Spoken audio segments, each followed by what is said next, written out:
Hi guys, welcome to this episode of Rob's Front Yard Adventures. Today we're here playing with the Valiant. So we have had it going.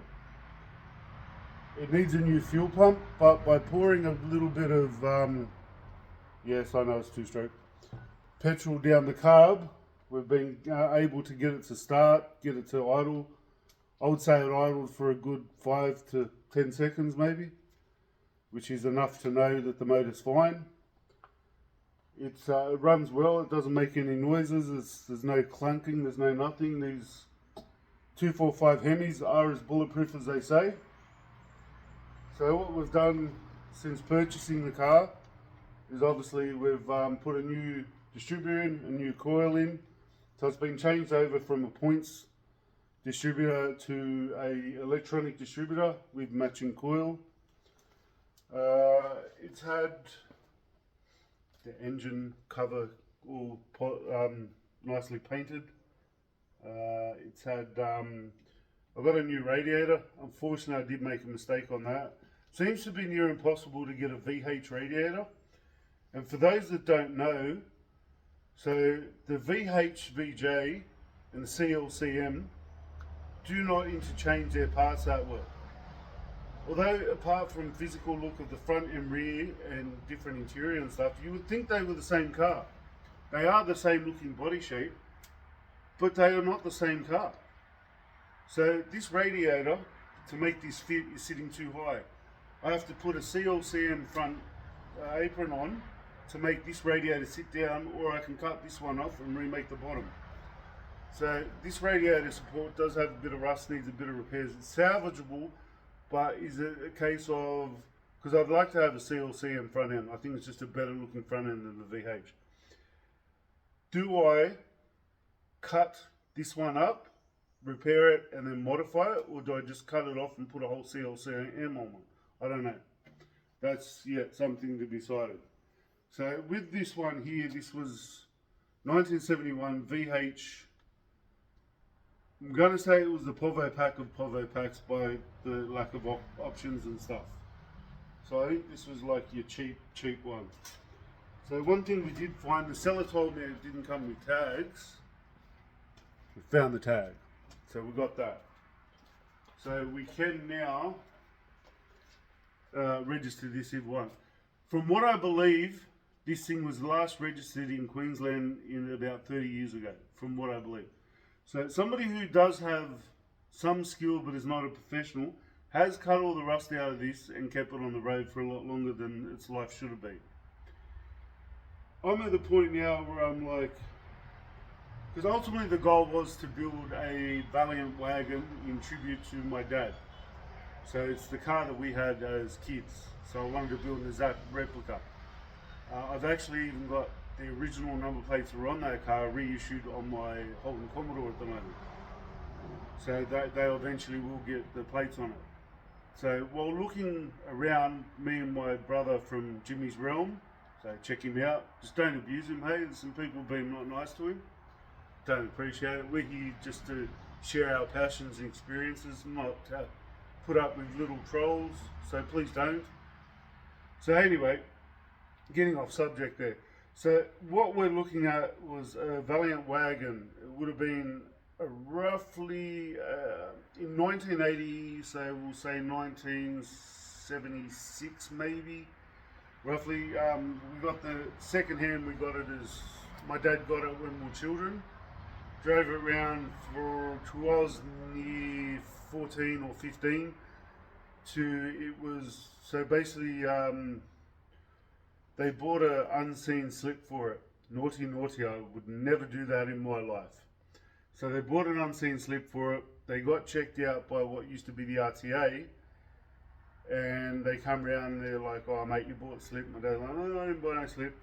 And then they said, well, you have to because there's rust in the chassis. So we're going to have to, basically, there goes that car. So we got rid of that car. It was sent to Dunkers at Wetherill Park at the time. And as I grew up, now that my father passed away a couple of months ago, I decided I wanted to rebuild that car, just something for me to do. And the whole family's on board and they've been helping out. And my brother found this one on Marketplace. It was at Rossmore, which is only about 20 odd minutes from where we were. So we're in the Campbelltown area, and it only took 20 minutes. So we went and looked at it, talked to the guy, went, yep, it's got enough. So I bought this car for its motor and gearbox, thinking that's a deal. So because people ask at $1,500 just for the motor, sitting on the floor, you don't know if it's any good. I figured if the motor's poo, if everything doesn't work, it's the money I paid, I could easily get it back. So after keeping the car and we've looked into it a bit, so we found the compliance plate. Seems to be like it's going to be a good running car. We just need to get a new fuel pump because it'll run for 5 to 10 seconds off the carburetor if you give it a bit of fuel. But it's not bringing, so I've disconnected the line which is here, which runs to the carburetor from the fuel pump, and that's still dry. So that tends to suggest that maybe the fuel filter is blocked. So I went further back, and the line that I've got from the end of the fuel pump that goes to my petrol source. So I've got the tank for my boat motor as my fuel source. So I pulled that off and it's dry as. So that tends to suggest to me the fuel pump's not working because it's not pulling any fuel up. So that leaves us with the possibility of, to near guarantee, the fuel pump's not working, which is fine. We can order another one. We'll do that. So we played around with it. We got it running, and it seemed pretty good. So for the 5 to say seconds it ran, 5 seconds doesn't seem like long, but when you're listening to this engine idle, it's enough to know if it's any good or not. So it seems good. Seems like it's running good. Doesn't seem to be a problem. So now we've got to order that. And well, that now kills my day because I should have ordered the fuel pump like I'm going to, and I could have put that on and we would have this running and show you, and maybe do some shed skids without front wheels, see how we go. I'd just like to mention, if the owner of the shed is watching, I would never do shed skids, it was a joke. Or was it? So anyway, so I want to show you some of the stuff that I've been doing to this said vehicle. So I'll give you a bit of a tour. So that's the engine bay. It may look a bit yucky, but we're going to make it look pretty.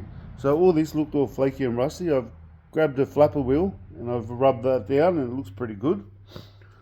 So there's a little bit of rust like there and the other side, and a little bit in that corner under the battery and on this side, but it's all flat, so it's easy to fix. There's a little bit, alright, let's not bullshit, there's a lot in there. Only rusty looking, it's not rusted. The bottom of the door is a cactus. So this was all rusted, so I cut this out. Gonna have to fix that up. Somebody had done a previous repair there. I'm yet to decide whether to try and finish what they started and fix it properly or just start again. Little spot there. I made a big hole because it was weak. I just kept going to a strong metal again. Valiants, mate. Look at that. Watch this. Solid, eh? You break your knuckle before you bend that. If that was a VN Commodore, you'd have a dent. So it is pretty good. Rear quarter's got a little bit here, nothing major. So it's going to be around there to do.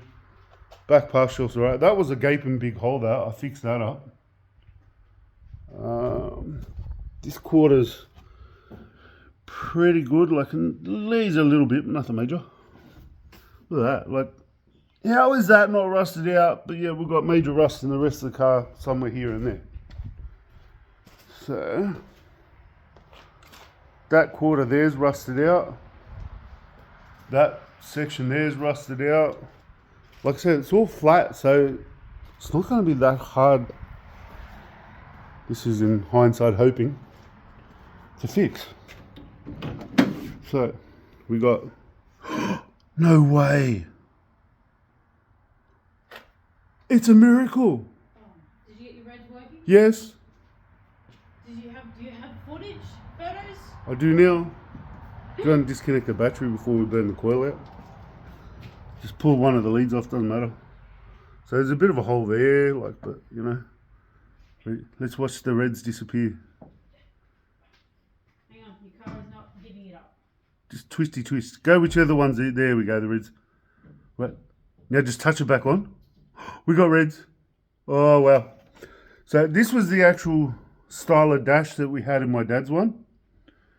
Different steering wheel though. But I started cleaning the floor up a bit. It did look like that. No, it looks like that. See, there's a little bit of rust here and there, but like, oh yeah, all right, I give you that. It's pretty cactus. So this section here, behind that door, if I pull that door off, is cactus. Let's not pretend it's not. But so was this. And if I put a little bit of time and effort in, that'll come up all right. So, like, they're not a bad looking car. Oh, the rear balance is cactus.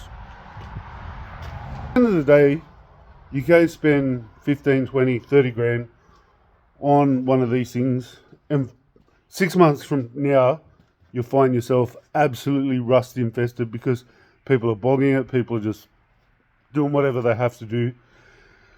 And then it's comes up rusted later. Whereas my goal is I've bought a welder MIG-TIG stick all in one.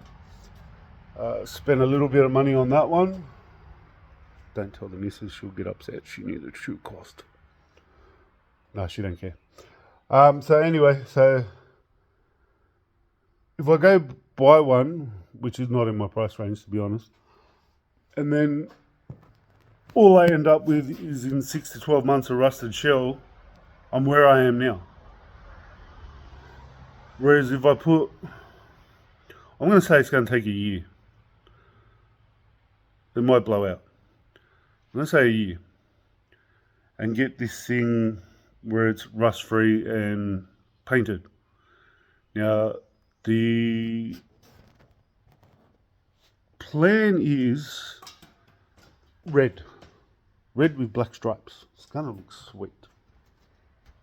Quick, grab the other side. Ready, go. Team effort to get the bonnet down. So, because I already with it, there's a bit of dust in there and it's not straight, so there's a dent there and stuff. But if you get on the right angle, it doesn't look too bad. So if I take my time, I reckon I'll be able to get this painted looking pretty. So, well, I do need front guards, apron, stuff like that. If anybody's watching this and they happen to have those parts laying around and don't want to retire off it, just want to, sell them for a good price, let me know, hit me up, because I'm keen. So I've got a lot accomplished on this car, and I've got 20 times, 30,000 times more that needs to be accomplished on this car, which is fine with me. Because at the end of the day, it's only time and money. Now,